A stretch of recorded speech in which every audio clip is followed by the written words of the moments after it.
You are listening to the B.I.G Show with your hosts, Calvin and Garland. The B.I.G Show is a weekly breakdown of the sports world from a fan's perspective. Here are your hosts, Calvin and Garland. Oh, it's the big show. Big up. We're back again. The last time we did this was September the 12th, and that was like a while ago, been out and stuff. So, yeah, we're back. This is the 28th, and it's actually a good day. Sports is starting to pick back up. We're starting to get a little more interesting stuff going on. I'm Calvin. That's my guy Garland over there. You can catch us live on YouTube right now. You can catch us on all the podcast platforms. And if you have Spotify, you will see our beautiful faces donned in our Orioles wild card game gear that will begin next week. What's going on with you, Garland? Bro, first, everyone, let me start off with this one. Happy anniversary, my dear. Happy anniversary and good cheer. Happy anniversary to Calvin and Katina on their anniversary. Thank you. How many years is it? It'll be 7 years on Monday. This is our anniversary weekend. So, yeah, we are celebrating all weekend long. So, yeah, this is our anniversary weekend. So, number of completion, no 7-year itches here, nothing like that. No 7-year itches. We speak against those things. It's a copper anniversary. So, I'm going to give her 7 pennies and be like, enjoy. Go buy some candy. Man, but other than that, man, things are great, man. Stevie Wonder's coming to Baltimore in a couple weeks, and I'm excited about that. I got my tickets, and so going to see Stevie down at CFG Bank Arena in a couple weeks, and so I'm excited about that. And I was there the last time he came. You went to see it? You went to the Songs of Key. I did go to the Songs in the Key of Life tour, but I went to see him in Philly because he did not have a Baltimore date at the time. He just did DC. And then when he extended the tour, he added a Baltimore date. And so, I was a little mad about that because I was like, if I knew it was going to be in Baltimore, I just would have got a Baltimore ticket. But actually got our tickets from our boy Rob Long. We just happened to see him on the softball field, church league softball field at that. We were practicing, and he was like, "Hey, the radio station gave me some tickets, and I can't make it. Y'all want to go?" I'm like, Stevie Wonder. Hell yeah, sir, yes. Be there. Were they primo seats? I'm figuring from the radio station you wasn't too far back. They weren't bad seats, so they were on the side, and they were probably maybe 3 or 4 sections away from the front. So they weren't bad seats. They weren't bad at all. Yeah, I'm on the floor for this one. I'm in section 1. I'm kind of in the back, but I don't care. They're going to have a screen. It's just the experience of being there and seeing Stevie. This will be my first time that my daughters will see him live in person, because when we went to see him on the Songs in the Key of Life, I think they both were in college. They both were in school. Okay. And so we went, just me and Paula. And so, yeah, man, I'm looking forward to that. Other than that, man, just ready for these playoffs to kick off.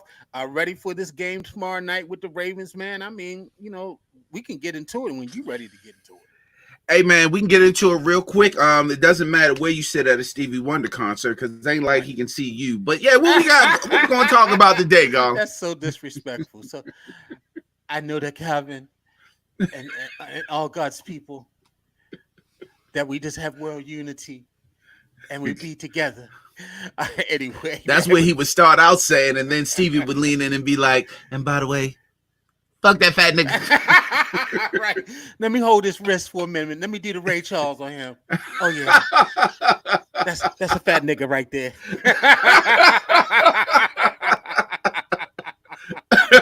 Oh, goodness. Hey, man, we're going to talk some football, man. We need to rehash the Ravens game from last week against the Cowboys. They finally got on the board with a win. Look good. They're coming up with an important game on Sunday. Go through our NFL picks. But, let's go ahead and jump into some baseball, because baseball is pretty much carrying us into October. And so it is October. It's that time, Mr. October, Reggie Jackson, the straw to stare to drink. The postseason is upon us. And so the Baltimore Orioles are heading back to the playoffs for the second consecutive year, in spite of losing the majority of its starting pitching to season-ending injuries, as well as several key players that missed significant time over the last 2 months. And so, as we reflect briefly over the season, they finishing out the season in Minnesota. They won last night, and then they have a game tonight, and then a game tomorrow, and then the playoffs. The wild card games start on Monday. And so, what are your Tuesday, thoughts? Tuesday. Tuesday. I'm sorry, October 1st. That's Yeah, right, because Monday is September the 30th. So, wild card games start on Tuesday. And so, what's your thoughts on the Orioles season? I mean, I know you predicted 100 wins. I believe it I was. did. Yeah, you did. I And went over. I did 100 last year. I think I went 112 this year. yeah, I you were think I predicting a lot of I games, went which high. Yeah. not to bring up your failures, but not to bring up any shortcomings, Calvin. But Touche, touche. as Because someone I would like me talk about said, it if I was right. somebody like me said it's going to be in the 90s, but I got laughed at. I was laughed at on the podcast when I said they're going to be in the 90s. So you said the Kudos, hundreds. kudos, So let's start kudos. with you, Mr. 100. Keeping it 100. What's your thought about the Orioles season, man, and how things have turned out so far? So we'll all look at it as that kind of after All-Star break, really to the end of the season, kind of collapse, less than 500 ball, and we're all pretty disappointed. But what I will have to say is that the Orioles built up so much momentum in the first half of the season that less than cruise control that they did in the second half of the season really only took them out of the AL East number one spot. And to be very honest, it only took them out by 4 or 5 games. It kind of went down basically to the last couple weeks against the Yankees. I mean, the Yankees weren't killing it either, but until the second half of the season. So overall, I think it was a success, not what we wanted in comparison to last year, but they made the playoffs. And once you get in, as been proven last year by the Texas Rangers, once you get in, anything can happen. And the Orioles seem to be on an uptrend, getting their players back, some of the players back. It's a shame that Rodriguez is going to be out for the season, Yeah, but that's a we're big still blow. getting some players back. Yeah. That's a big blow. So I'm not disappointed with the season. We definitely need them to get past the wild card and win some games in the divisional series. Get past that, because that could be against the Yankees again, and they kind of had the Yankees numbers this season. It could be. You're right. No team really stood apart, I mean, from each other during the season. I mean, it was very close between teams across divisions. When the Mm-hmm. Orioles were struggling, the Yankees were struggling, the Guardians were struggling. No one team really set itself apart by pretty much running the table. Now, the Tigers, they did a great job of getting into the playoffs. I think they were over 10 games out around the All Star break and would manage to get themselves into the wild card, which was outstanding as well. And they traded one of their starting pitchers in the process, Jack Flattery. They traded him to the Dodgers, and so I agree that good first half start was great for them, and that pretty much kept them above a lot of those teams that were fighting for the second Mm-hmm. and third wild card spots. I thought the Yankees. I thought they were a little bit too strong in terms of batting. One of the things that really stood out for me this year is that they just struggled at the plate. Last year they raked, and that covered a multitude of sins on the mound and in the bullpen. The pitching wasn't stellar, but it was good. But their offense, I mean, they were always in games, even if they were behind. This season, after the All Star break, I mean, they really struggled to score runs. They struggled to come back in games. Those injuries to All Star Jordan Westberg and to Ramon Urias, and losing Ryan Mountcastle for a Mm-hmm. significant period of time. Our boy at shortstop. Oh my God, why don't I forget his name? His elbow. Mateo. Yeah, Mateo. And so losing Mateo, although, Mateo was not the second coming of Rod Carew, but at least he was solid defensively. Also, that was a major issue that I saw as Yes. well, is their Yes. defense, particularly up the middle. Up the middle, you want your gold glovers up the middle. You want a good gloving, good fielding second baseman and a good fielding shortstop. I think they're okay at catcher with Adley, and Cedric plays a great center field. He gets to a lot of balls, and so. But they were just messing up basic ground balls. Just last week when they were playing the Tigers, and the ball just hit. They came back, got into the game, tied the game up. Ball hit up the middle. It was a routine play at second, but Holiday wasn't. It was going to be a double play. He wasn't able to fill the ball and turn the double play, and that count in them losing the game. And so you saw a lot of that this season, particularly with Henderson. He's got a bat, but he don't have any glove at all. He's all bat, no glove. And I'm glad Westberg's back. That brings a little bit more stability to the center of the diamond, and having Urias at third, as long as Henderson's not trying to take away every pop up that's at third base, he should be fine there as well. Mm-hmm. Getting Mountcastle back, who I think is a better defensive first baseman than O'Hearn. So, getting those players back are good. I want to see what they do with the bats. That's what it's going to come down to. I think the pitching's good. I like Burns.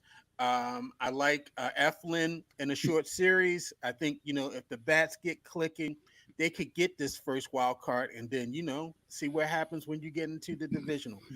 But, I like their chances. I like everybody's chances. It's just, start of something new as we head into next week. And so as it stands right now, if the season ended today, the Orioles would be facing the fifth seed KC Royals. The Orioles are going to be the fourth seed no matter what happens.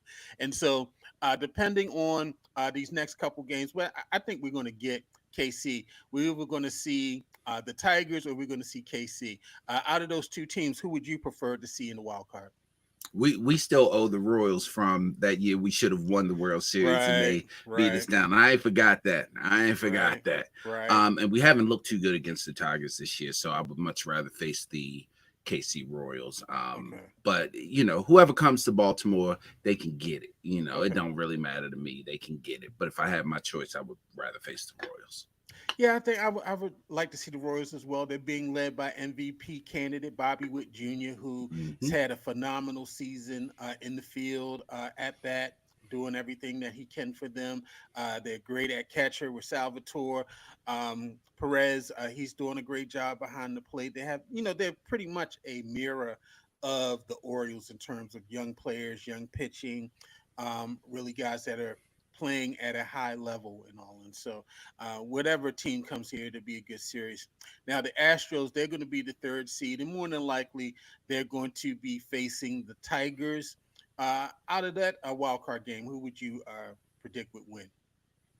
The Astros. Like when it comes to the postseason, it's really, really hard to pick against Houston. I mean, last year, obviously they didn't make it, but it's really hard to pick against Houston. They are just a solid team all around. They got the experience, they got the pedigree, they just have it all. So I would absolutely pick Houston.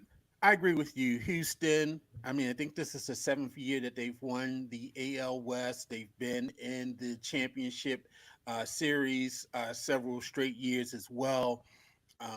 They're just a hard out, especially when they get to the playoffs, because they have the players who know how to do it. And so Mm-hmm. they have the pitching, they have the batting, they have the fielding. Altuve always shows up. And so, yeah, they're a problem. Tucker is a great left handed hitter. I forget their first baseman, his last name, but yeah, he's a great hitter as well, left handed. And so they have some bats in that lineup. They still got Bergman. They got a good team, and so until they go out, I always put them there. I'm not too worried. I think a lot of people, of course, all the New York media is going to be on the Yankees. To me, I don't know why people still pitching to Judge. If I see Judge up and first base is open, I'm giving it to him. I'd rather face. You lost Um, your mind the other night when they pitched yeah, the I'm like, Judge and he hit that why 3-run are you home yeah, run. why are you pitching to Judge? And he hit it through. Yeah, that, I In the couldn't figure it ninth out. inning at In the that. ninth inning, the base. Come on, man. Just pitch to Stanton. Stanton, he's injured every other day. I take my chances with Stanton as opposed to Judge. I take my chances with Soto.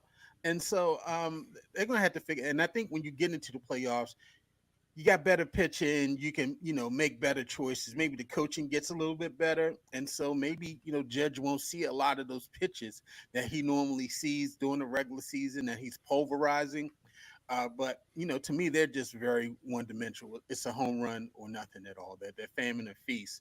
And the Guardians, I think they got a good squad. I mean, They do. they played Baltimore very close this season. I mean, they're there. They got pitching. They got hitting.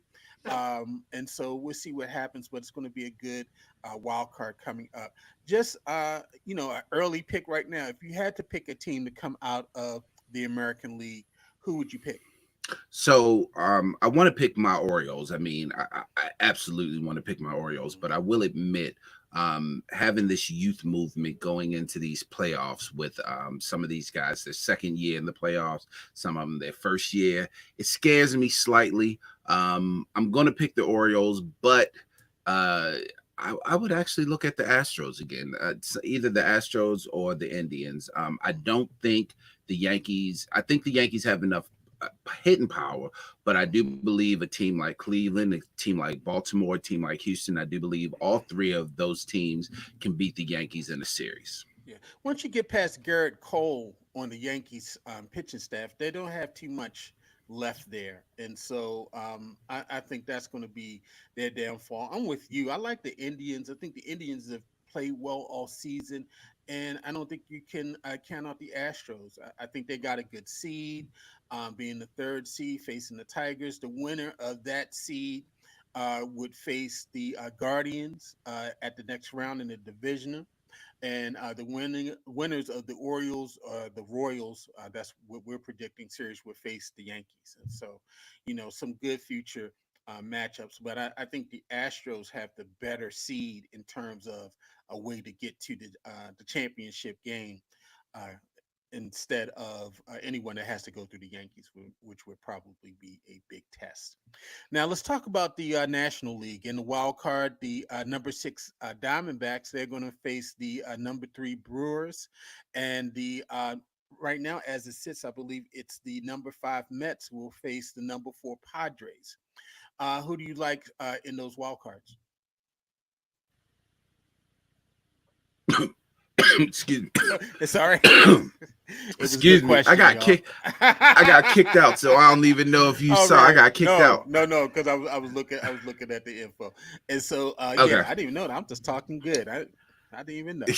So you I want me heard to? you say who do I like in the wild card for the National Yeah, League? you want me to say the teams again? You got them. No. I have it up. I kept it up. So I'm actually looking at it, and I'm gonna tell you something.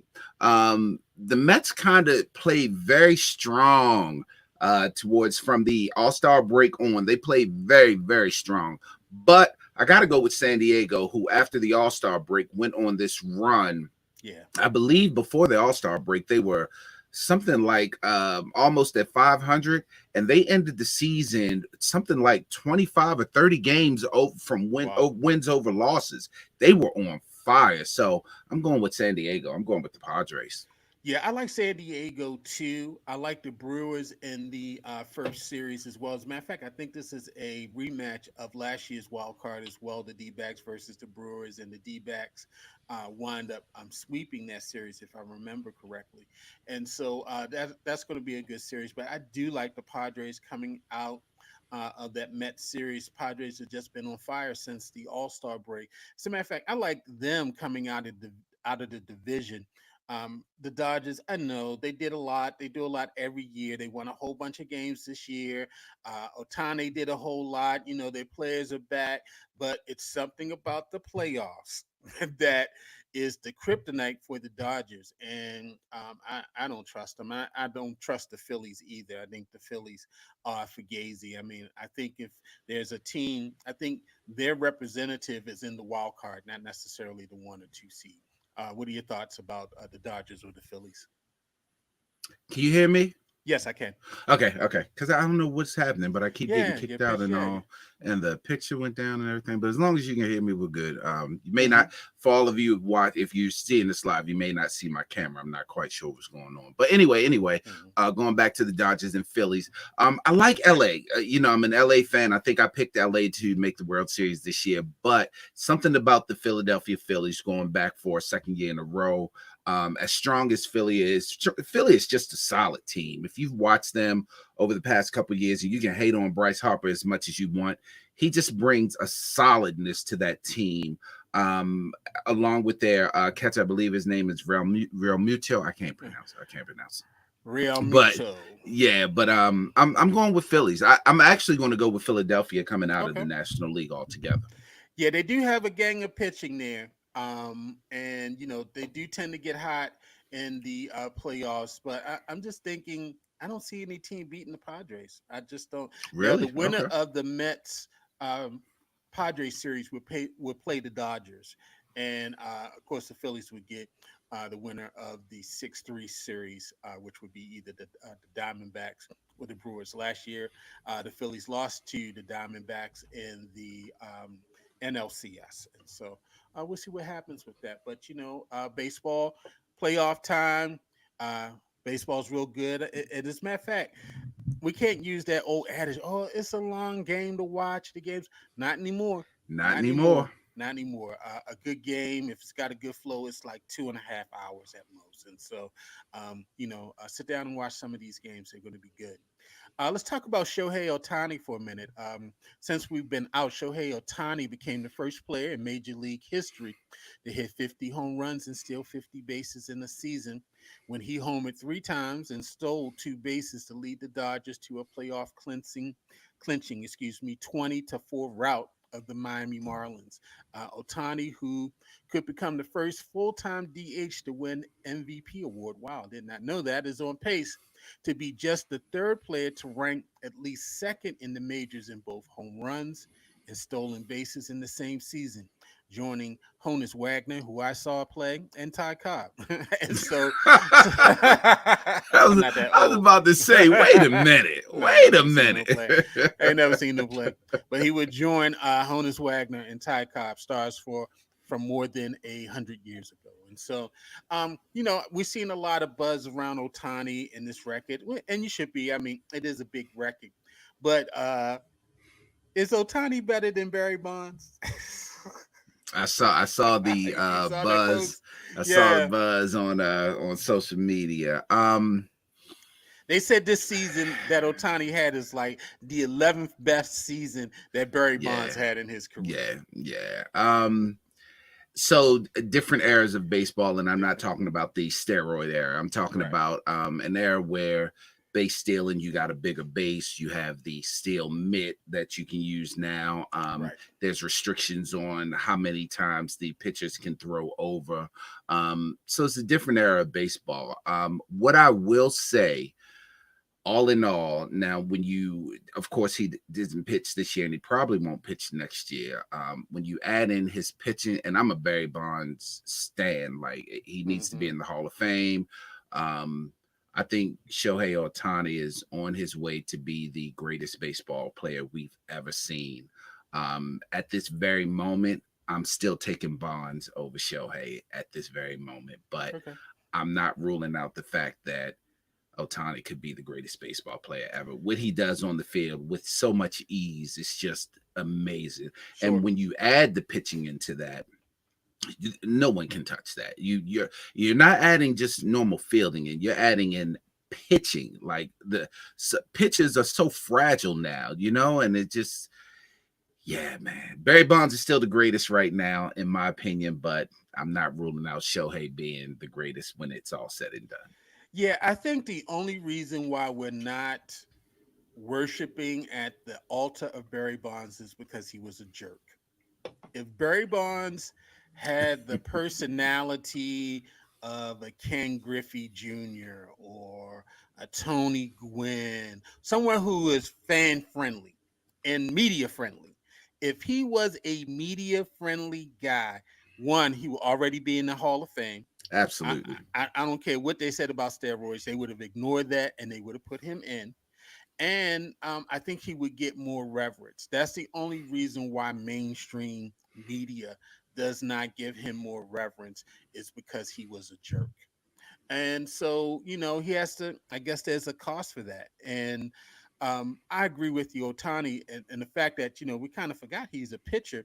to me, I don't know. If I'm the Dodgers, I don't know if I ever want him to pitch again. Maybe I'm saying you're gonna be playing first base and hitting for us because not that the I mean, obviously he's coming back from a rotor cuff injury, Hmm. and but it didn't affect his hitting. But still, in the same, Exactly. I don't know if you chance that. It's kind of like, I guess, that decision that teams are going to have to make with Travis Hunter. Do you play him on defense or do you play him on offense? Because once you get to the professional level, you really can't do both, because you really, what's most valuable to you? Is his bat most valuable to you in playing every day, or is his pitching most valuable to you? Maybe he becomes a closer, and maybe that's how they do it. I don't know if he comes back as a starting pitcher. Maybe he comes back as a middle reliever. Maybe he comes back as a closer. What's your thoughts on that? I mean, would you bring him back pitching? So, and that's a great question because the Dodgers actually don't need him to pitch, and that's the beauty Right. of it. California, well, were they California? Did they change to They were Los Los Angeles? I can't Angeles remember. Angels of But the Anaheim. Angels So, needed him to mhm. pitch. The Angels actually needed him on the mound. But like you said, if you're the Dodgers, you may not need him on the Right. mound. And if You may you not don't need him. need him on the mound, why put him on the mound? Now I can see I may not necessarily bring him in as a closer, and we know as Baltimore Oriole fans that middle relief portion of the pitching is so critical. I Right. could see him being a middle reliever, getting 3 or 4 innings in there. He's already warmed up. Right. All you got to do is give him a few pitches on the mound. He doesn't Right. really need a full warm up schedule. He's Right. already warmed up because he's in the game. You throw him up there. It also gives you some flexibility in your lineup to throw another DH in there, get you another bat in there while he's actually pitching and still hitting. I think it's such a weapon in the lineup, but I would put him probably as middle relief, a couple innings here and there. And then you can get your closer ready to shut the game out. But no, I wouldn't. I'm with you. I probably would not want him as a starting pitching the way he's killing it with his bat Right. right now. Although, and when he was an Angel, he did both very well, He did. but He you did. do get older every year. You're Right. getting older by the minute, so you just never know, and you don't want him to go through any major injuries, which is going to hold him out of the games. That's the Yeah, last thing you because I think his last year at Anaheim, they shut him down as a pitcher, but they allowed him to continue batting want. Hmm. for several weeks. And then I think they just shut him down totally towards the end of the season. But we'll see what happens. But yeah, I agree with you. The Dodgers, they have a wealth of riches where they can go out. They've proven they'll go out and get a Cy Young pitcher. Hmm. They're developing Cy Young pitchers in their farm system, and so is there a need versus when he was with Anaheim or with the Angels for him to be on the mound? It's Now I definitely not. can see him just for his whole legacy. I can see him saying, "I need to pitch because I'm going for a Cy Young award." I can see him wanting to add a Cy Young award to any list of accomplishments that he already has or does not currently have. I can see him wanting to do that. And I mean, let's say he does get a Cy Young award and still hitting at a great level, gets him a National League MVP. Greatest player ever. I'm just saying. Yeah, yeah, yeah. I mean, he's heading that way. He's definitely heading that way. All right, man, let's go ahead and bounce over to the NFL. And the Ravens, they got on the board last week with a 28-25 win over the Dallas Cowboys. Derrick Henry, he led the team with 151 yards rushing on the ground and 2 touchdowns. Lamar added a rushing touchdown. They were up 28-6 in the fourth quarter. Um, they kind of allowed, well, but they allowed Dallas to get back in with a couple touchdowns, made it close at the end, just like the Ravens always do. It's never a true blowout. Never. At the end, you're going like, okay, why did they do this? Why did they do that? And so, what's some of your thoughts on the game? First, let's start with the offense. What did you think? They came out and they went a pure running attack against a team that's horrible against the run. And so, what did you think about that? Well, first of all, it's about time. The scouting report says that this team cannot stop the run. And what do? You go out and run the ball. Thank you, Baltimore Ravens. You owed us that from Yes. the championship game last year, but we'll let that go. we'll try to let that go. People can't let that go. It's so hard, man. It's Can't let so it go. difficult. It's so difficult. Um, the offensive line gave up 0 sacks in the game, Yes. and that is huge. And you can say what you want about Dallas's defensive line, but they have Micah Parsons on there, and Micah Parsons is the premier pass rusher in the game right now. So giving up 0 sacks is huge. He spread the ball around. I don't know what is really going on with Mark Andrews.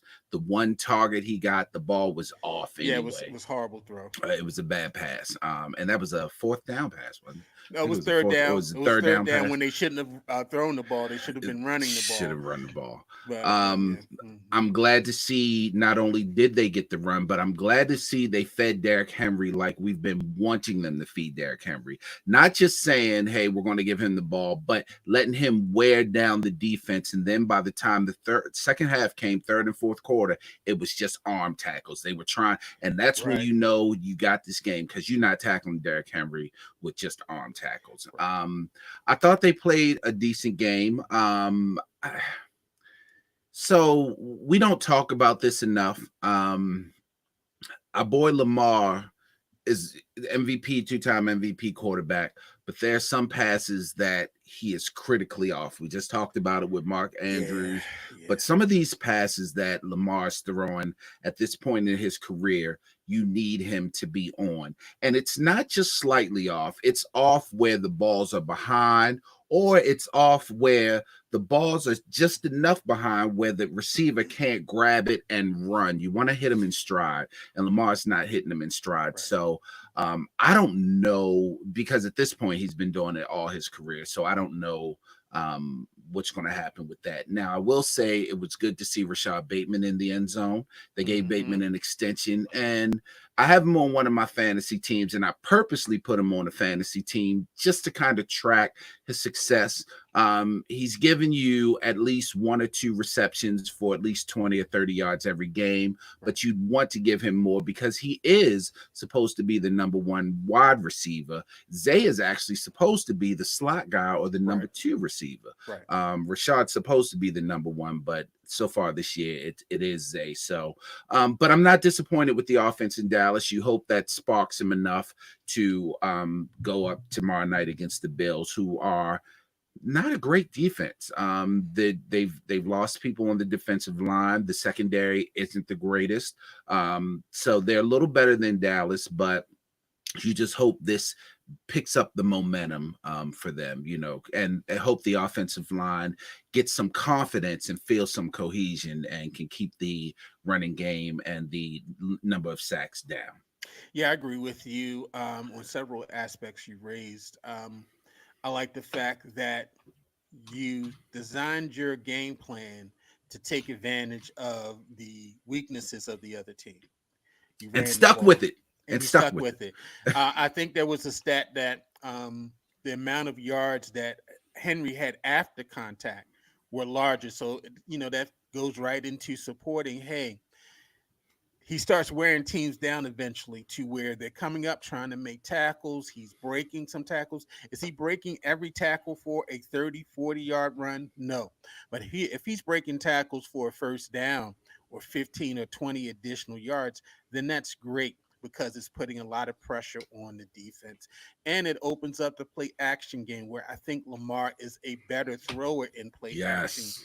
versus just being pure drop back and throw the ball 30, 35 times a game. That's not his game. Throwing off the play action, I think, is his jam. And having a strong running game helps to do that. Every receiver had a reception. Yes, Lamar did miss some passes. I would have, I'm not sure what's going on with Andrews, but I'm glad they just really tailored that offense to take advantage of the other team's weaknesses.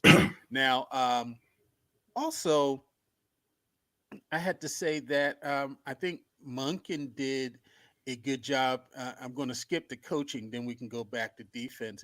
But, uh, you know, John Harbaugh, I think, well, they showed the stat that his team, and I'm sorry, Jay, the Ravens have blown the most leads in the last 5 seasons. Mm-hmm. I don't have the exact number, but they are leading the league in the most blown leagues of 2 touchdowns or more. That's major. And there were some decisions that were made on the offensive end towards the end of that game that I didn't necessarily love before the last series. I thought there was, we mentioned this pass to Andrews that was off.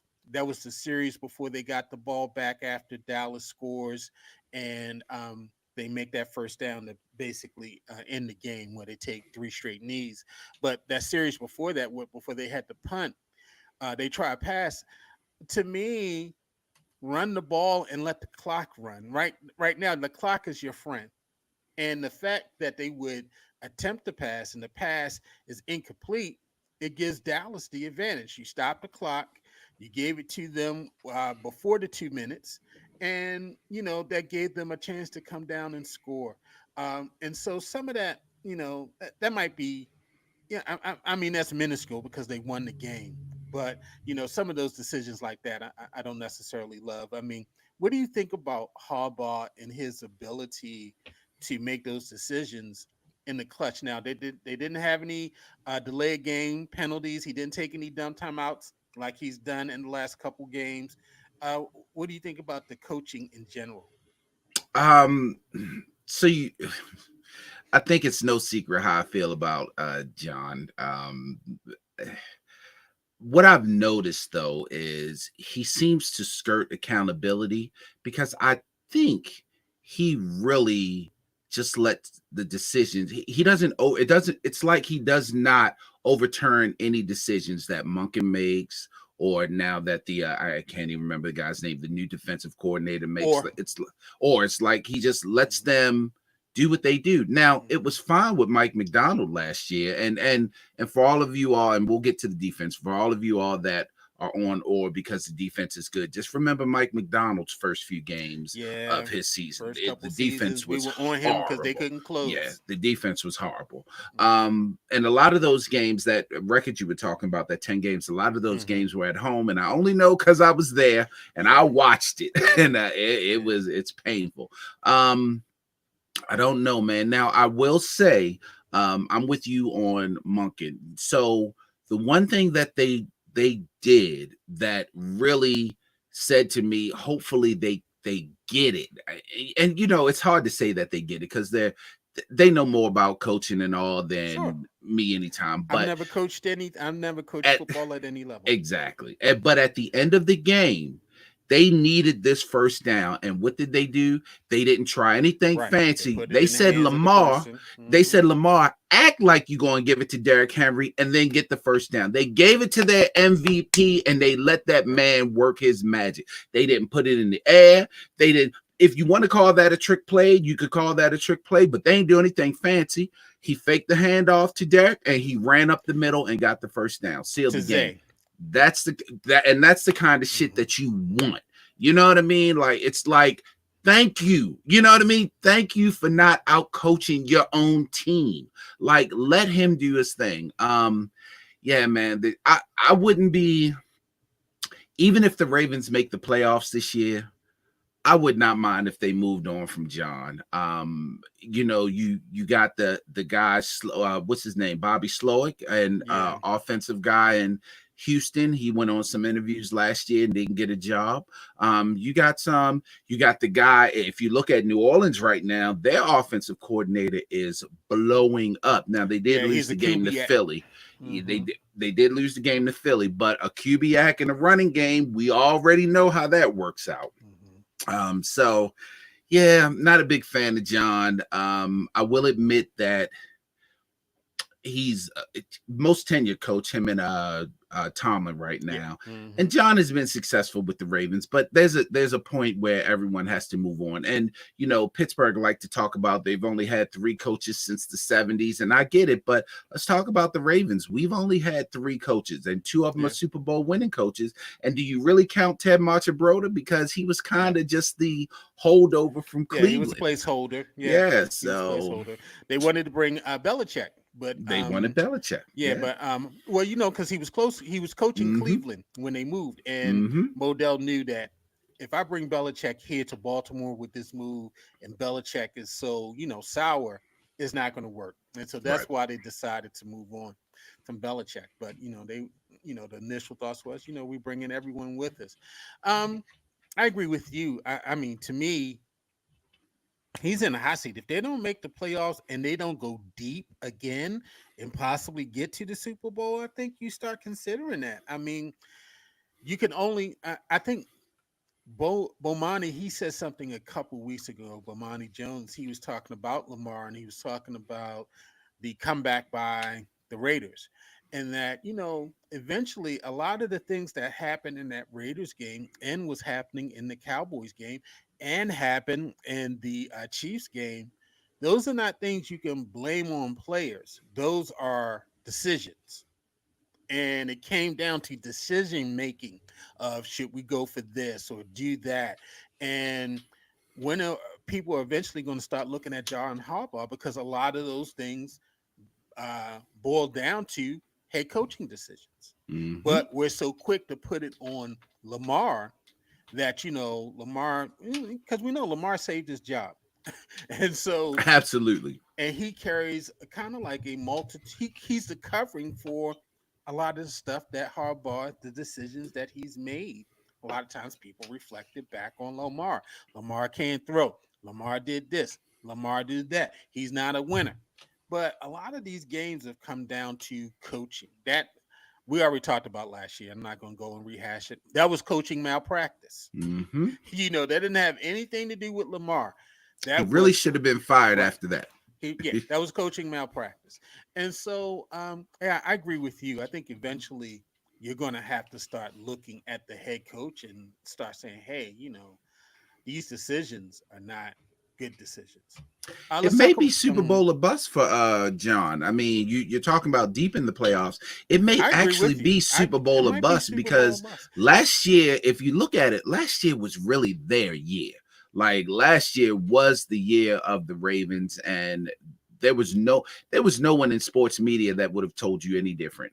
Kansas City was not supposed to beat the Ravens at home, and they shouldn't have. It might be Super Bowl or bust for John this year. It could be. Yeah, I think so. This team is not as good as last year's, No, not at all. particularly along the Not at all. offensive line. And so if he wins, then yeah, this is really a big win. But yeah, I do believe that they've got to do something very significant.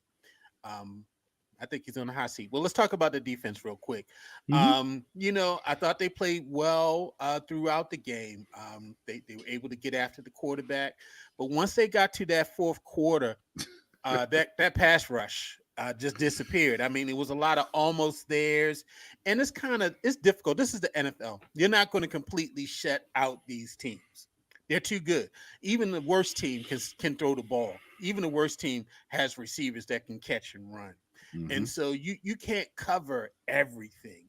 But I thought what happened to them is they fell apart in the pass rush. They After that third quarter, after they got that last sack, I don't think they touched um, Dak anymore. And when you're running around and you're scrambling and you're playing with desperation, that's a different thing. What's your thought on the defense? Yeah. So, and I completely agree with that. Now, what we won't talk about is the fact that CeeDee Lamb had a horrible game. Once he dropped that fumble that should have been touchdown, he completely took himself out of the game. He missed some critical passes. He dropped some passes during those last few series they had. If CeeDee Lamb is on, the Cowboys come back and win that game. And there's no two ways about it. CeeDee Lamb is an amazing ball player, and Yeah. he was open a lot of times. Now, with that being said, our pass rush. So we like Owe. If you notice, Owe gets a couple sacks the beginning of the Mm-hmm. games, but he falls off at the end because he's never been a true pass rusher. Kyle Van Noy, he's a little older. He starts getting worn down towards the end of the game and towards the end of the season. We noticed Mm-hmm. that last year. The pass rush is something that we still haven't addressed until this week. They signed Ngakwe. They re-signed him again. And he is a pass rusher. Now, it's been a few years since he's been with us, and he wasn't with the Raiders last year. But hopefully he can give them some rest, bring something new, and we can get some pass rushing in here. Especially if I don't know if he's going to be activated. I would assume he's going to be playing this tomorrow night. You definitely need somebody against Josh Allen. But I'm with you on that defense. Now, I will say, as much as I love Roquan, they have found that you can run that slant across the middle, and Roquan is not stopping it. He's going to tackle the guy, but he's not stopping that. Because it's a man-to-man scheme. So if they run his own scheme, then they don't have to run that, but he's not stopping that. Yeah, he's not that great in coverage. I mean, that's what Queen did last year. Although Queen wasn't great in coverage either. He was good enough. And the young guy that they got playing now, Trenton Simpson, he played a very good game last week. Trenton Simpson's got a motor. We'll see what happens this game. They got their work cut out for them, and so that leads us right into our picks for this week. Well, wait, we forgot one critical thing. What's that? And people don't want to talk about it, but we've talked about it in our little group chat with our homeboys. It's time for Justin Tucker to be. I forgot all about Tuck. I did not have him in my notes. Tuck has missed a field goal every game. He is the only kicker, and it depends on what happened in the game Thursday night. But so far, up until Thursday, he was the only kicker that missed everything past 50 yards. He's not a guaranteed weapon for Baltimore this year. And when he missed the kick this last game, that was within 50 yards. Yeah. And it started to turn around for the Cowboys. Yeah. I don't know. I mean, Tuck was on the last Super Bowl team. Hard. It might be time. Yeah, that was what 2012, and so that's 12 years ago. Yeah, it might be time. It might be time, but let's see if this persists for another couple games. Then I think you start seeing the reports in the paper. They invited these kickers in for tryouts. I'm gonna tell y'all. I'm gonna tell you what's gonna happen, because we all love Tuck, and it's the loyalty factor, and it's the swag that he has. But this is the NFL, and we need to win games. It's gonna take, and I hate to say this, it's gonna take him to miss a game-winning field goal before Baltimore actually turns on him. And I don't want it to get to that point. I really don't want it to get to that point. That's the thing that saved him so far. These have not been game-winning. They've not been game. They've been game-changing kicks. If he hits the kick against the Raiders, we don't lose by 3. That game. Well, Sunday's game. I mean, him missing that kick doesn't mean anything if you're able to play defense that last quarter. Well, but it still changed the momentum of the game. It changed the momentum of the game. The momentum was they couldn't sack the quarterback. The kick in the Kansas City game that he missed. If he hits that kick, then you're playing for the win on the touchdown, not just the touch. All I'm saying is, I like Tuck. I'm a fan. It hasn't come down to a game winning. And so if it does, then I don't want it to come to that, but it feels like it's going to come to that. It's going to, and you better hope it's inside. Or does that change the decision? Like if you're at 51, 52 yards and you need that game winner and you only got a few seconds left, do you say, hey, let's bring him out there? Or do you tell Lamar to try to get a little closer? You got to rock. But you see what I'm saying? Rock with what you got, though. This is the guy that got you here. And if you are down the 4th down and it's like, well, let's say it's 3rd down. You got a timeout. You still got, let's say, 7 seconds left, and you're you're 52. It's a 52-yard field goal. Do you say, Lamar, we got to try to run it out route for 4 yards and get him a little closer, or do you bring him out to kick? You got a timeout left. Now, remember, you got a timeout left. But you understand what I'm saying? Like, the scenarios change because in the past, there's no doubt what you're going to do. You're just going to take that ball. You're going to run it down to 1 or 2 seconds. And then you're going to bring them out. I'll say this. I still don't think it's a doubt. but You sure? Yeah, you're crossing your fingers a little bit more. You ain't leaving the TV set. You used to be come out there. Oh man, we got this. I'm gone. Even go other ahead. team fans would say we can't stand the Ravens, but Right. y'all got something with that boy Tucker. Y'all got something. I mean, and so it's until he shows that he can't do it. I'll give you that. Yeah. He's earned that. He's earned that. Yeah, I'll give you that. You keep he has on, earned that. Yeah, you go ahead. Lamar, take a knee. Hopefully you set up on the right hash for him, and I hope his technique's right, and I hope it go in. And but yeah, until it don't go in.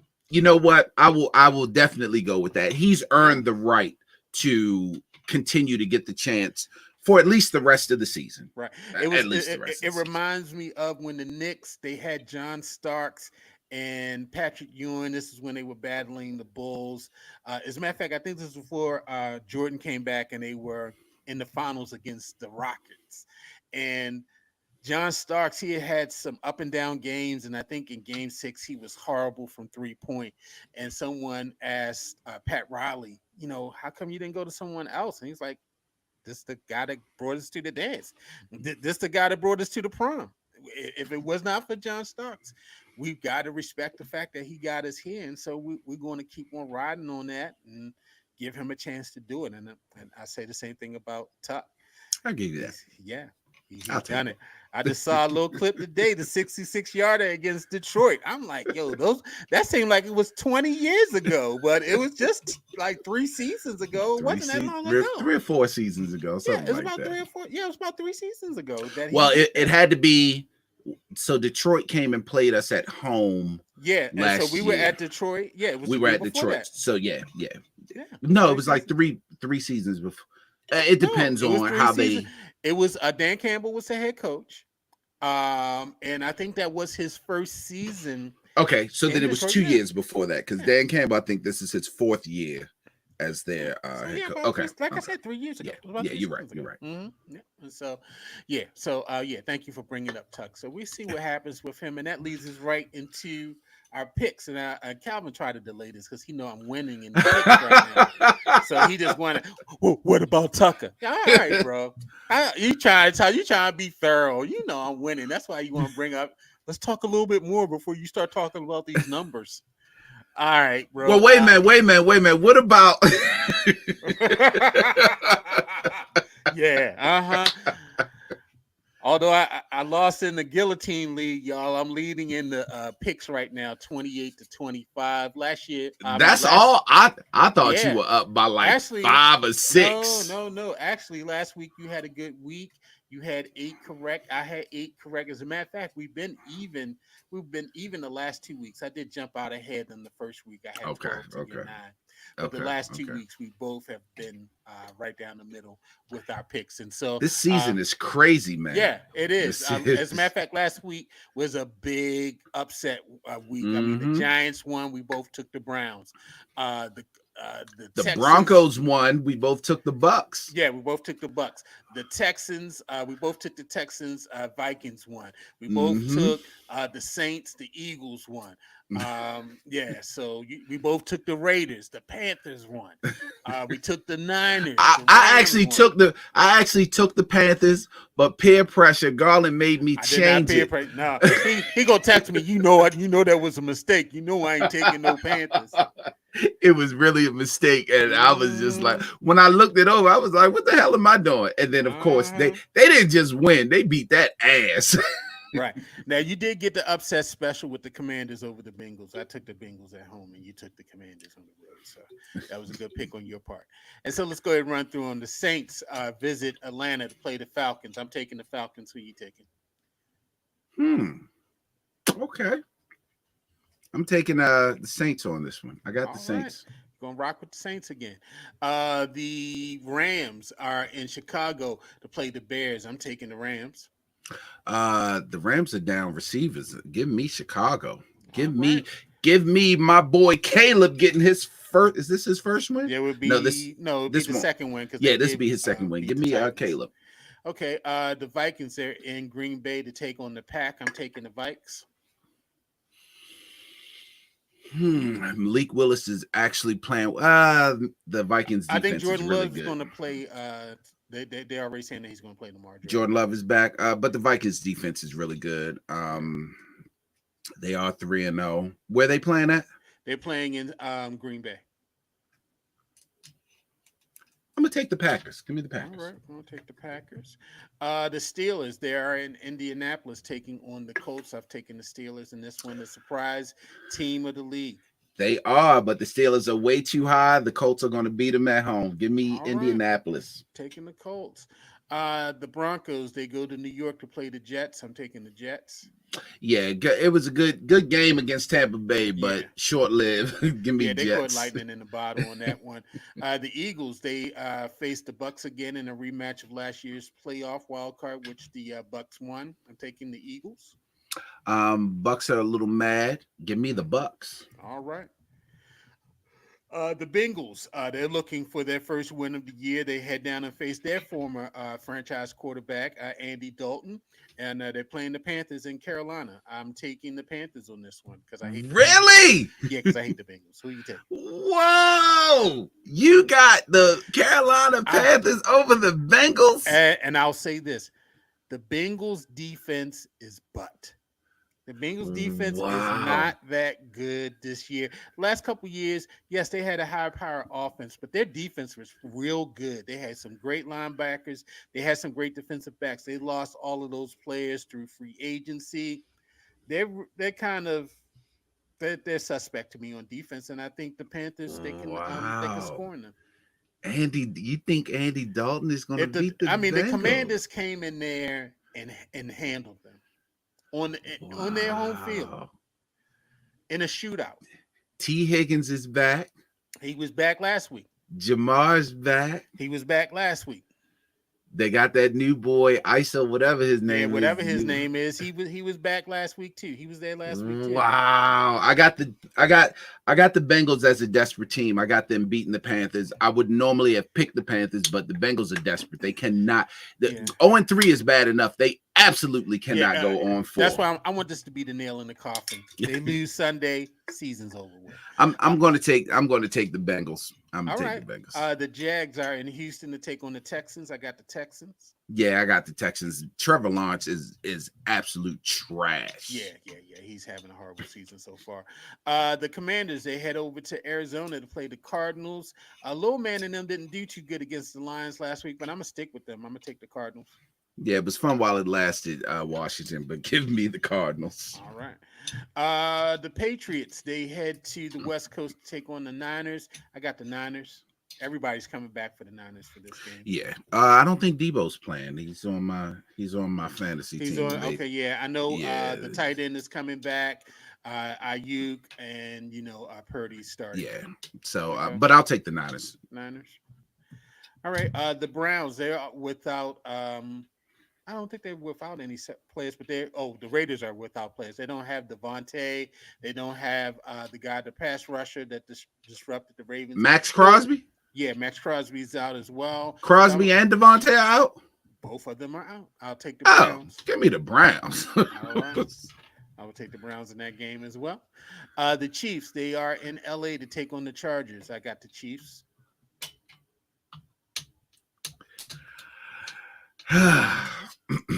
Oh wow, this really stunned you. This got you flabbergasted. So it's going to depend. They're talking Justin Herbert might not play. If Justin Herbert does not play, it's definitely the Chiefs. But I got Jim needing a statement win, and it's going to be home. It's going to be against Kansas City, and Kansas City hasn't exactly been lighting it up this season. They barely beat the Ravens. They barely beat the Bengals.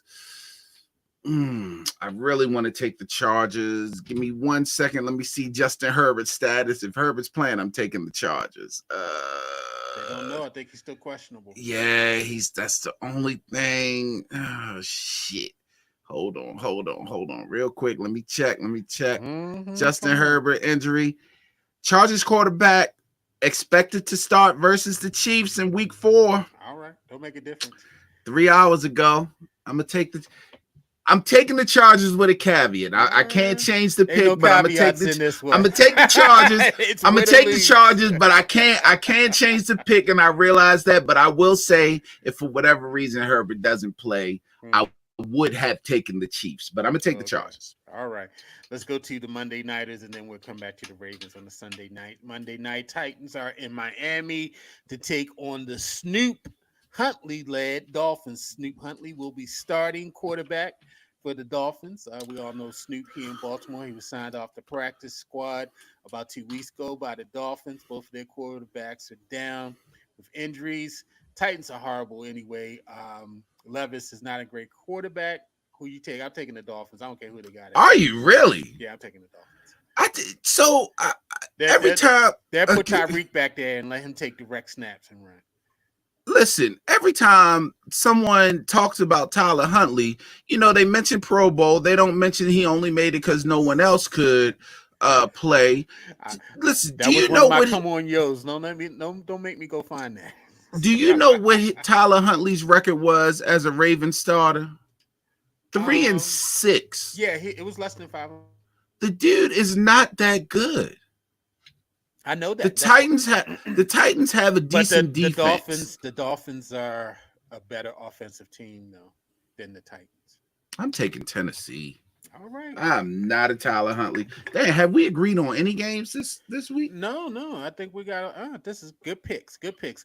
The undefeated Seahawks with the guy who Calvin thinks should have been the head coach here in Baltimore this season. Mike McDonald. Is leading that team there in Detroit in the D. What up, though? They're playing the Lions. I'm taking the Lions at home. Yeah, I'm taking Detroit also. All right. In the Sunday night game, I know who we're taking in that one. We don't need to go through that. We are sticking with the home team. And so let me run through the picks. Are we? Are you taking the Bills? Come on, man. Stop playing. All right. So let me run through these games. I'm tempted to. I told y'all in the group chat. All right. Let me pause. Let me give you a minute. I told y'all in the group Bills chat. versus Ravens. The Bills, they beat the Ravens in the wild card the last time that they played in the wild card against the Ravens. You got a hot undefeated team coming into Baltimore. Everybody's talking about Josh Allen is going to be the MVP. I think he is. You got I guess we can call him the defending MVP from last season, Lamar Jackson. He's playing great football as well. Offense is playing well. Can't say anything bad about the offense because they have put up points. They got a running game, James Cook. Running game. Defense hasn't been all that great. So who you taking, Calvin? I'm taking the Ravens. I'm taking the Ravens. I knew you. Anyway, let me run through these. In a close game, I'm taking the Ravens. With Justin Tucker in the game-winning field goal. Now you really playing. All right, so we both picked the Cowboys in Thursday's game, so we both got credit for that. Saints versus Falcons, we split. Calvin's taking the Saints, I'm taking the Falcons. Rams versus Bears, we split. Calvin's taking Bears, I'm taking Rams. We split on Vikings Packers. I'm taking Packers. No, Calvin's taking Packers. I'm taking the Vikings. We split on Steelers Colts. Calvin's taking Colts. I'm taking Steelers. We both take the Jets over the Broncos. We split on Eagles Bucks. Calvin's taking the Bucks. I'm taking the Eagles. We split on Bengals Panthers. Calvin's taking the Bengals. I'm taking the Panthers. We both take the Texans over the Jags. The Cardinals over the Commanders. Niners over Patriots. Browns over Raiders. We split on Chiefs Chargers. Calvin's taking Chargers. I'm taking Chiefs. We both take the home team. Ravens over Bills. We split on Titans Dolphins. Calvin's taking the Titans. I'm taking the Dolphins. And we both take the Lions over the Seahawks. May you do good with your picks.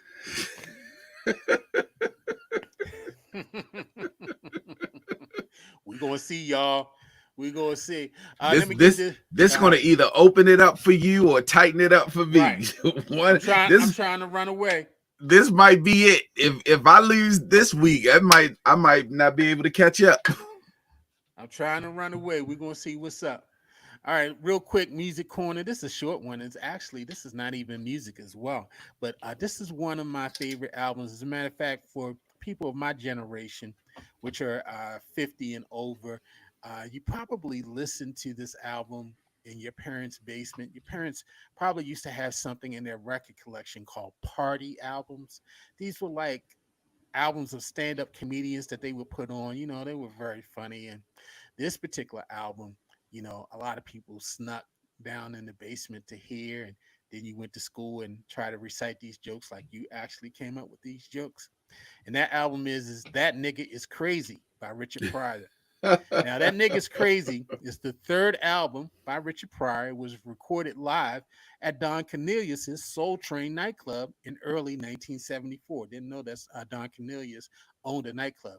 Now, initially released on Stax Records under their party imprint, the album's success was temporarily derailed by a sudden closing of Stax Records. There's a documentary on HBO about Stax Records if you want to know more about that. Prior, in later years, he regained control of the master's rights to that album, and when he signed with Warner Brothers put out that album. And when he was on Warner Brothers, he put out several classic comedy albums. Wanted, um, Live from the Sunset Strip, where he looks like he's burning his foot. That's where after he was in the accident with the freebase.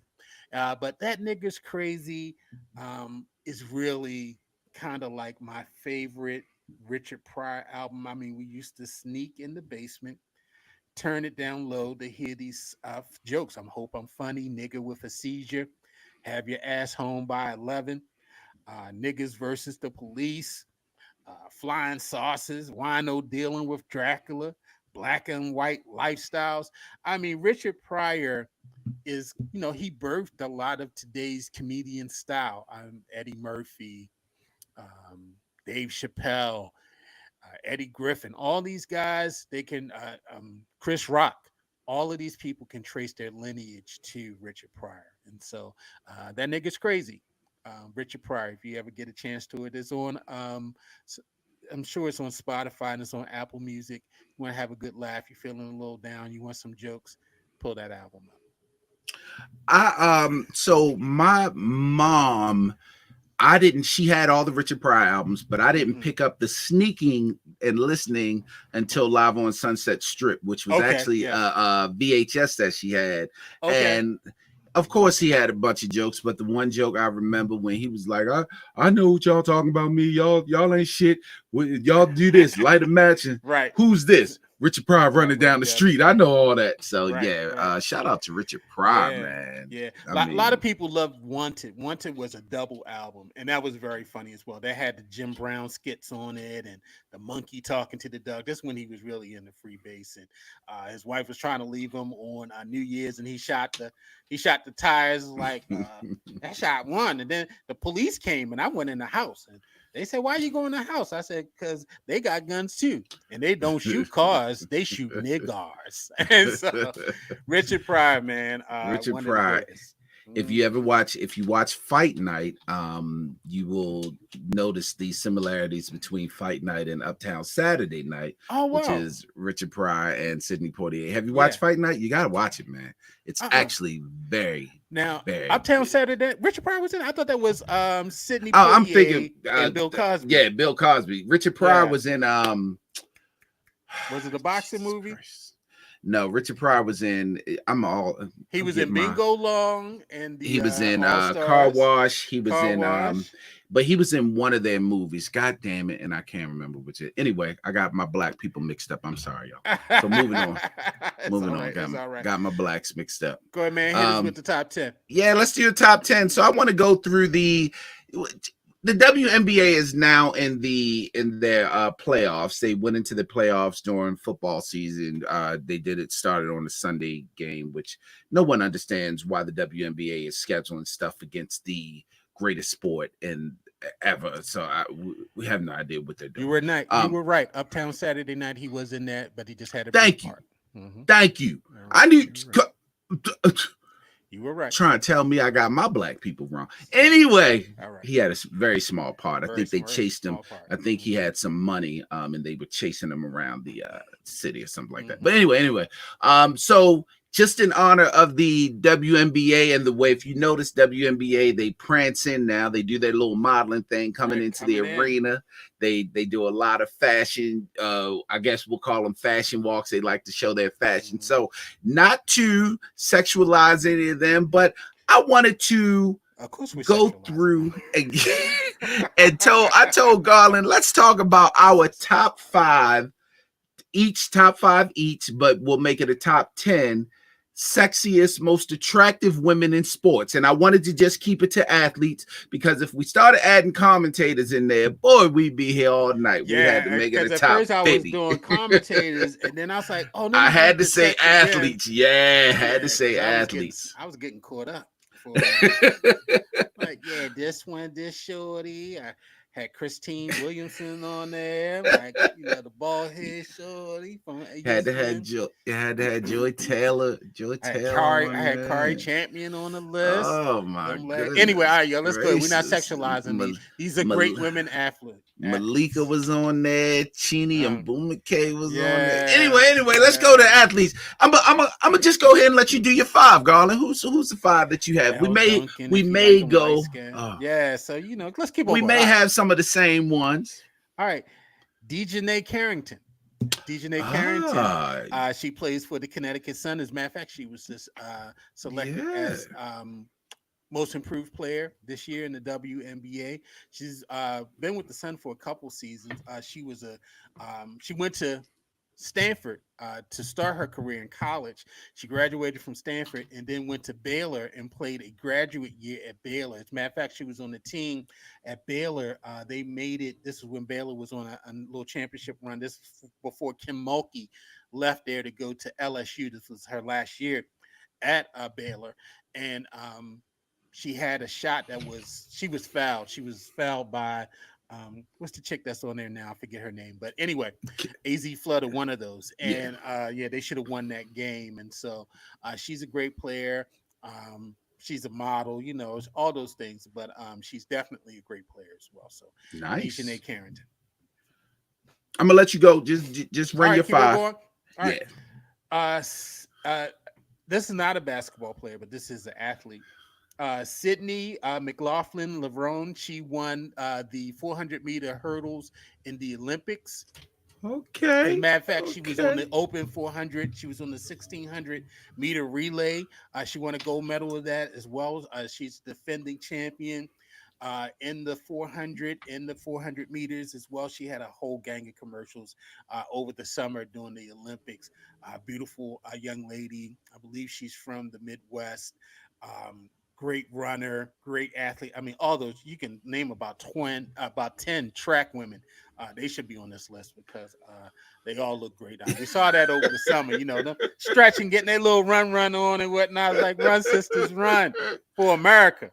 Yes. Even from some of them other countries. Jesus. Yeah. Anyway, all right. I'm sorry. Great athlete. Gabrielle Reese.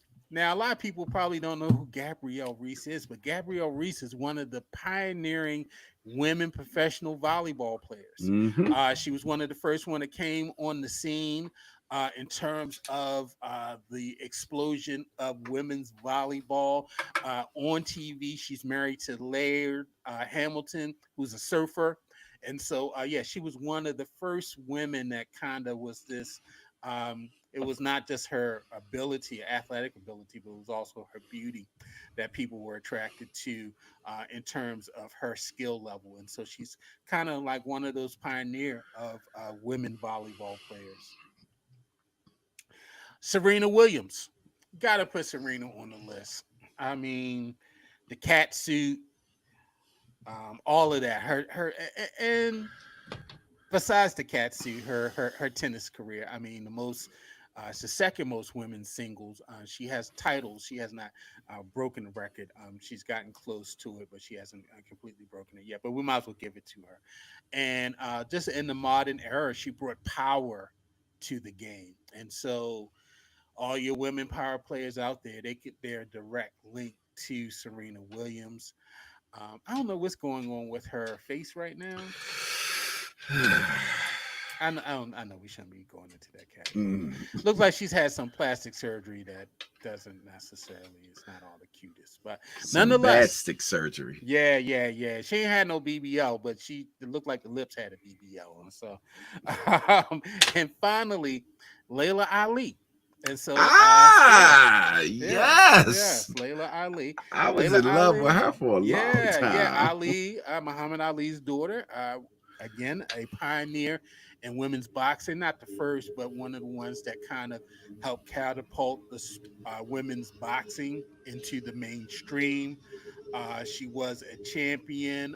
She did a lot for the sport as an ambassador for it. And so, yes, Layla Ali. So those are It's my five: Dejanay Carter, Sydney McLaughlin Lerone, Gabrielle Reese, Serena Williams, and Layla Hathaway. I mean, I said Layla Hathaway. Goodness, that's a singer. It's one of my favorite singers. Layla Ali. crazy. We only had one of the same. Wow. I'm shocked. So let me let me first start. I'm gonna give you some honorable mentions that I had on there because there's so many fine women in athletics nowadays. And Garland like to give you some of their stats. I don't give a damn about their stats. I'm gonna just talk about who look good. Come on, man. We're talking about the athletes now. Let me start in the WWE with Bianca Belair and Jade Cargill. I don't know if you've seen them, but Jesus Christ. Let me go to another fighting sport. Gina Carano. She was in UFC. She was in a couple movies after that, but Gina Carano well, I don't know what she is now, but she was fine. And I might have to give two shout outs to two coaches that I know they are not athletes now, but they were athletes. Neely Ivy of Notre Dame, just bad. And Sydney Carter from the Texas Longhorns, assistant coach. Sydney Carter right now is just blowing up with her fashion and everything. Who's the head coach of the women's team at Notre Dame?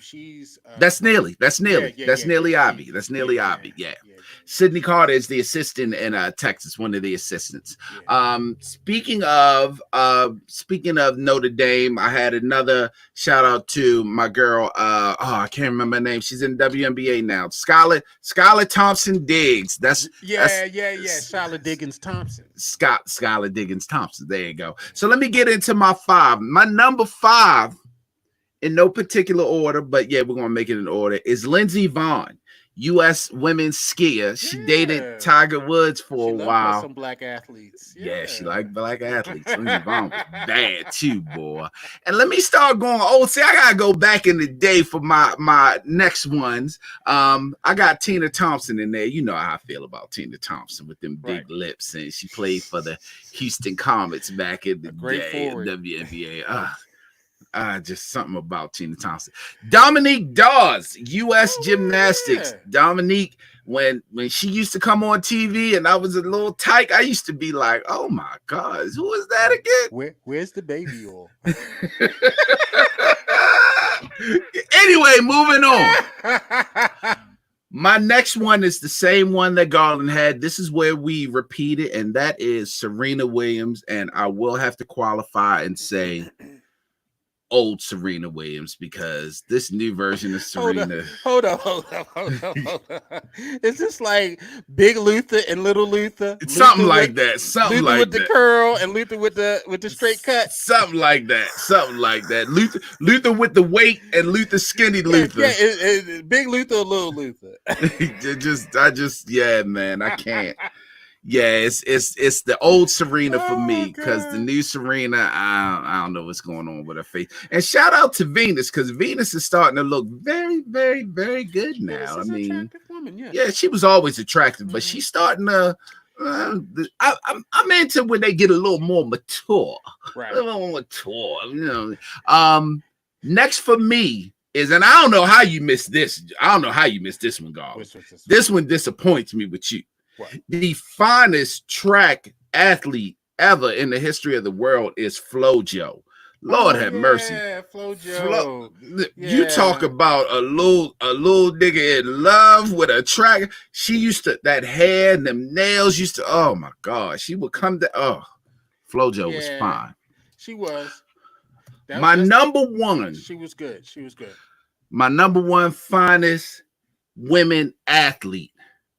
and this may be shocking to some of you and may not be to all of you. And if it ain't FloJo, if it ain't Serena, it can only be one person. It's the Christian League champion, Katina Coates, who won the softball Christian League championship 2 weeks ago. Katina Coates is the finest female athlete ever in the history of the world. Happy anniversary, baby. This is setup. I just knew this from the beginning. This is setup. This is setup. Happy anniversary. Happy 7 years to Katina Coates. I love you, baby. Greatest female athlete I ever know. If you ever seen her play softball, now it's not like I'm capping. If you ever seen her play softball, she can hit that motherfucking ball. Like I can't front on her. And let's not make her one-dimensional. She could dig at first as well. She had a glove. She could feel. She could feel as well. Yeah, so she's a two-tool player. Yeah, she can hit and she can field. Yeah, and yeah. I ain't gonna say nothing because that's my man. So, happy anniversary! Happy anniversary, baby! My number one female. I will say this. Also, I think if she played golf more often, she would probably be a great golfer as well.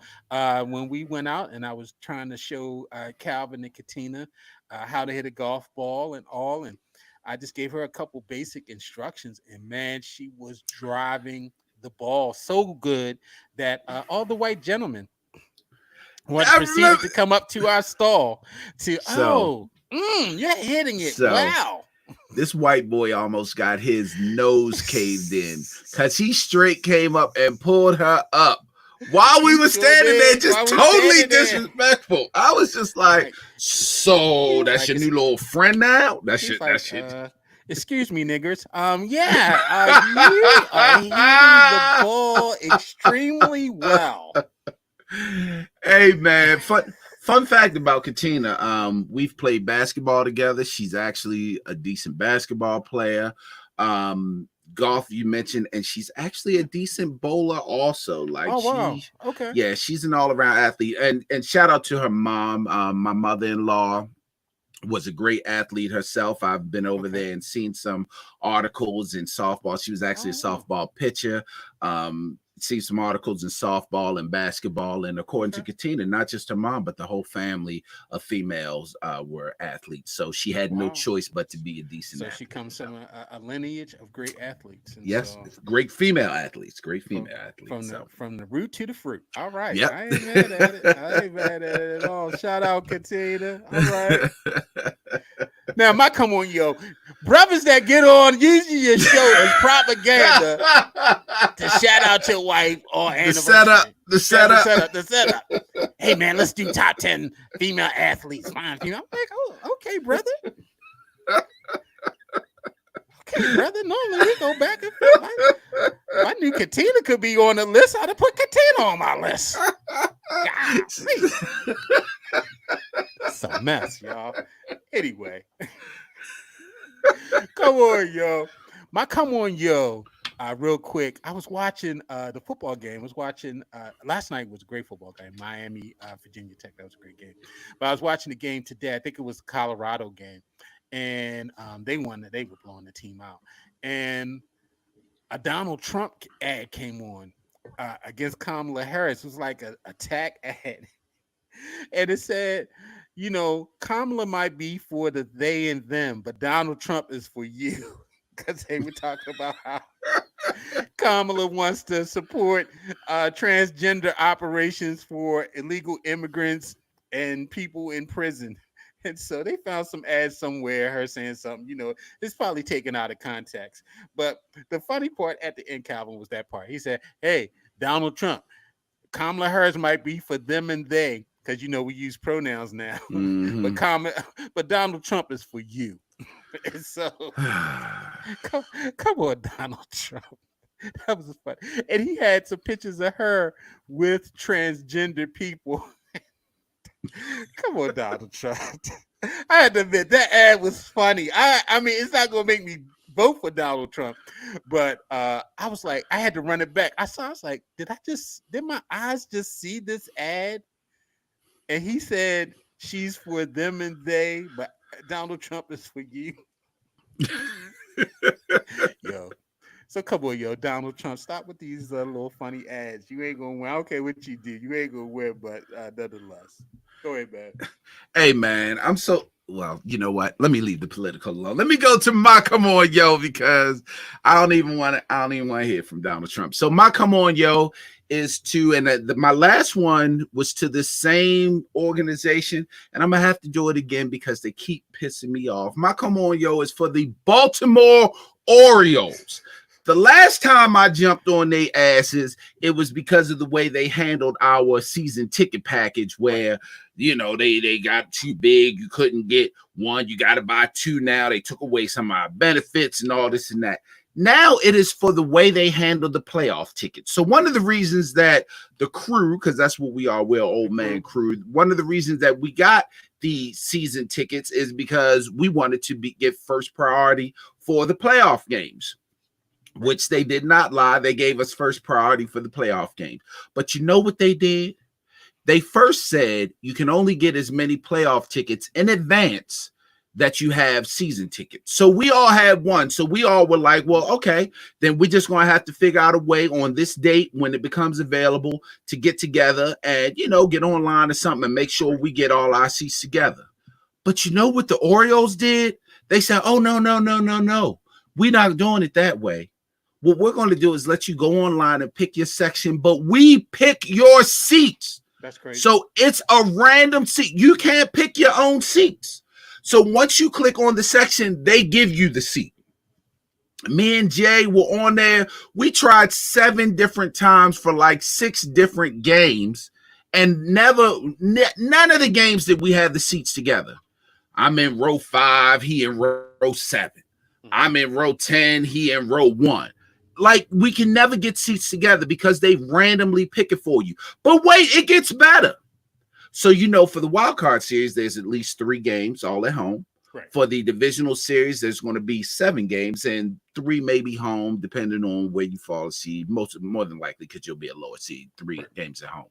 But you can only pick 1 ticket for 1 game per series in advance. You can't pick more than 1 game in the series. You can only pick 1. It absolutely handcuffs those of us that have 1 ticket, because it's just random. And the whole point for us was to all hang together at the playoff game. Right. So, I mean, what if you want 2 tickets and you want to go with someone, you can only get 1, and that person's going to have to get 1, and you better hope that they put y'all next to each other. And they can only get 1 if they have advanced tickets. And that was the point we were thinking with the advance. Well, can we at least get 2? If we can't get 2, can we at least pick our own seats? That way we can all get together and be like, all right, I'm going to get this one. I'm going to get this one. You know what I mean? Right, but you can't do that. It's absolutely discouraging. It made me not want to go. I didn't get any additional tickets because now they're on sale at the regular price, which was like $40 more than the advanced ticket price. So it's really discouraging, and Orioles do better. Do better for your fans that have been loyal. I understand that you got resellers out there, so you're probably trying to avoid the resellers and trying to make it fair to the actual season ticket holders. So I get all of that, but there's got to be a better way. There's got to be a better way. Now, I know you're new to this. I know you Orioles are new to this because this is your second year in the playoffs for 100 years. But those of us that have stuck with you through that, come on, yo. Y'all killing us. You're making it discouraging. You're making it disheartening. And, of course, you probably don't care because you're going to sell out anyway because everyone doesn't have season tickets. So people are looking to buy tickets. And, again, your resellers are going to jump in there. But those of us that have been loyal, those of us that did do what you asked us to do, which is buy the season package and get the advanced tickets, you got to treat us better than that. Come on, yo. It's just not. How many people do you know actually go to the game by themselves? I'm sure there's a number of them, but most people do not. Most people do not. They want to go with at least one other person. So even if you don't let us get 2 tickets, at least let us pick our own seats so we can try to find seats together. Because you're going to sell the other seats. Come on, y'all. Come on, Orioles. You're killing us. See, I ain't even cuss at y'all now. Because I cussed at y'all the last time. I ain't even cuss at y'all. And the crazy, you met with the owner. I mean, we got pictures. I met with the... I'm only laughing because our boy Jay reminded us in the last come on, yo, Garland mentioned that if I get too close to the owner, they're gonna throw me on the ground like Tyreek. Down. I did meet with the owner. I was about to bring it up to him, but you know, other things were happening. That wasn't the place to do it. Just wasn't, wasn't time to cuss him out. So what's your name again? And where do you work? Exactly. You know, a Big Al will be like, Calvin, can you stop by the office for a minute? And, I was bring your laptop. I was just like, hey, Mr. Rubenstein, City forever. Yeah. He was like, oh, you went to City also? I was like, yes, sir. He was like, oh, okay, you're a young man. I was like, okay, if you say so. I was there when they first built it. Hey, man, we thank you for joining us. Another great show. And I apologize that my camera went out, but at least you got the audio. Yeah, I got me. Yeah, you got Garland. If you're on YouTube, you can see Garland. You can see me for like the first 10 minutes, and you can see Garland the rest of the time. If you are on Spotify, we're on all the podcast platforms, but if you are on Spotify, you'll get to see me for the first few minutes, and you'll get to see Garland the rest of the time. But other than that, hey, man, we're back in our sports mecca right now. We got the Ravens playing in prime time. We got the Orioles in the playoffs again. This is... man, this is going well. Sports City, y'all. This is it. Ravens got to do something, man. They're gonna do it. They're gonna do it. We got to do something. You got them winning every game night. This year. I have them winning. They've been in every game this year. They've had leads at some point in every game this year. So yeah, they could easily be 3-0, just like the Bills. Easily be 3-0. They could easily be 3-0. So. Hey, man, let me play this outro so I can go ahead and get me something to eat and continue to celebrate my anniversary. Yeah, they weekend. Say Holiday's playing short tonight. I want to see that. I saw. I want to see him bungle some ground balls. So. He better not, man. He better not. Miss a couple. Did this start playing yet? Because I ain't heard nothing. Oh, Lord have mercy. Oh, Lord, we're having a whole bunch of difficulties. Yeah, these technical difficulties. Let's go outro. I see it winding up here, but it ain't playing. Wind me up, Chuck. Well, I mean, whatever the case may be. It won't let us be great, y'all. This is the B.I.G. show, starring Garland and Calvin. Thank you for listening. And please subscribe in all your podcast and social media platforms. Hey, good job, Garland. Hey, the Fat Boys would be envious of what we just did now because, we rocked it.